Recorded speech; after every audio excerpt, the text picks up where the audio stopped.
I caught my wife cheating. After 10 years of loyalty, she threw it all away. Hi everyone, welcome back.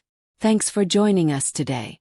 What I'm about to share isn't just a story, it's a hard truth. One that many never see coming until it's too late.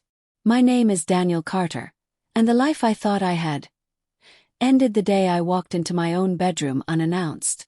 To understand how everything collapsed, I need to take you back to the beginning, before the betrayal, before the silence, back when everything still felt real. How it all began. I met Layla, the woman who would later become my wife, during our junior year in college. We bumped into each other at a house party thrown by a mutual friend. One of those chaotic nights where strangers become teammates in a beer pong game, and small talk turns into shared secrets by 2 a.m. We just clicked. It wasn't fireworks or slow-motion glances. It was more subtle than that. Effortless conversations, casual dinners in the campus mess hall, marathon study nights that turned into sleepovers. Before long, we were inseparable. Friends would joke that we were the couple destined to get married straight after graduation. And honestly, I believed it. I started picturing a future with her very early on. It wasn't just love, it was alignment. We fit together. Layla came from a humble background. Unlike me, she didn't have financial backing from her family. She juggled part-time jobs and racked up student loans. Meanwhile, my parents covered my tuition, rent, and expenses. By the time I graduated, I was debt-free. Layla, on the other hand, was drowning in it. Still, I didn't hesitate. When we decided to get married, I never once mentioned her debt to my family. I knew what they'd say, that I was being used. But I didn't care. I saw it as our burden. After the wedding, my parents gifted us a house, but they kept the title in their name. For security, they said. At the time, I didn't question it. I was just grateful. I also started working at my uncle's logistics firm. He brought me in on trust and fast-tracked my position. That came with big responsibilities and a demanding travel schedule. My income allowed us to live comfortably.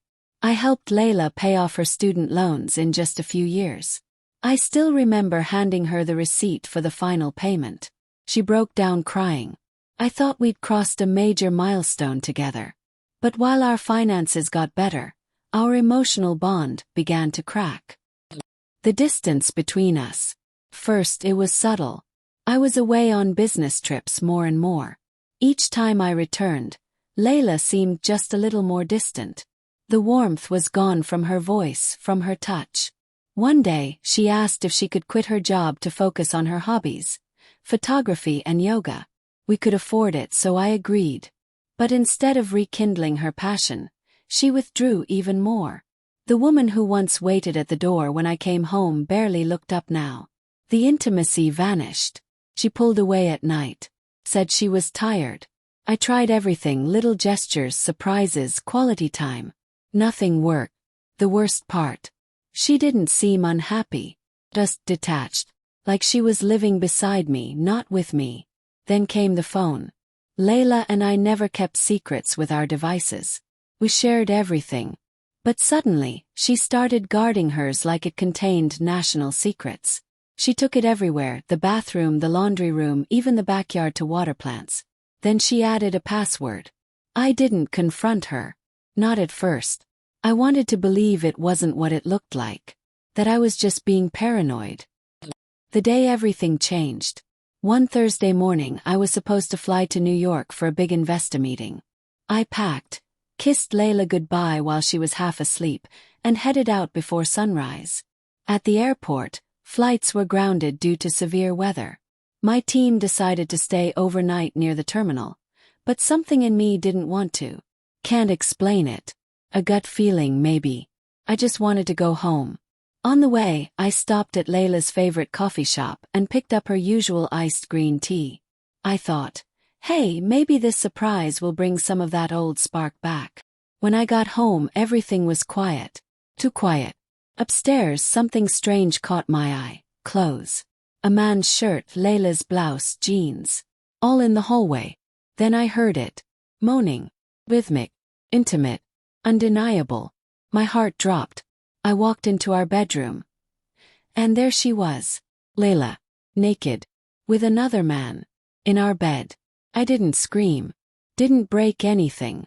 I stood there, frozen, holding her favorite drink. My hands shook, my jaw locked. Time slowed down. She jumped up, covering herself in panic. The guy scrambled like he'd just realized he was in the wrong house. Layla looked at me like I was a ghost. There were no lies to tell. She was caught. The confrontation. I told the man to get out of bed and come downstairs. No yelling. No violence. I just wanted answers. I pulled out my phone and started recording. I made them sit on the couch, still half-dressed, and told him if he tried anything stupid, I'd make sure his life turned into a nightmare. I asked him, "Did you know she was married? How long has this been going on? Have you been in my house before?" I didn't get much more than shame and stammering. Then I pointed to the door and said, 10 seconds. Go." He left barefoot. Then I turned to Layla. I told her, "You threw away 10 years for this. Fling. Secret. Was it worth it?" She broke down crying, reaching for me, saying my name like it would reverse what I saw. But nothing could unsee that betrayal. I told her I wasn't flying that day, but I would be tomorrow. And by the time I returned, I didn't want her in that house. No more words. No more apologies. She followed me down the hall, pleading. But I locked myself in my study. The fallout. That night I called my lawyer. I didn't sleep. I just lay there numb on the study couch. The next morning she tried to talk again. I shut it down with one line. "There's nothing left to talk about." I flew out for my meeting. I showed up, nodded where I needed to, spoke when it was required. But I was hollow. Shell. When I returned, she was still there. Unbelievably. I had already told her to leave. Her refusal wasn't strength. It was denial. So I got my lawyer to deliver an eviction notice alongside the divorce papers. And here's the twist of fate. The house wasn't legally mine. It was still in my parents' name. Legally, Layla had no right to stay. That detail saved me. The court battle. Layla lawyered up and tried to rewrite the story. She said I was always gone. That she felt abandoned. That she had sacrificed her career for mine and deserved compensation. But her attorney didn't expect the evidence we had. My lawyer showed bank records, transfers from our joint account used to fund her affair, hotel receipts, even rideshare logs showing the guy had been to our house more than once. And as for our finances, most of my assets were protected, held in trusts or owned through my family's estate structure.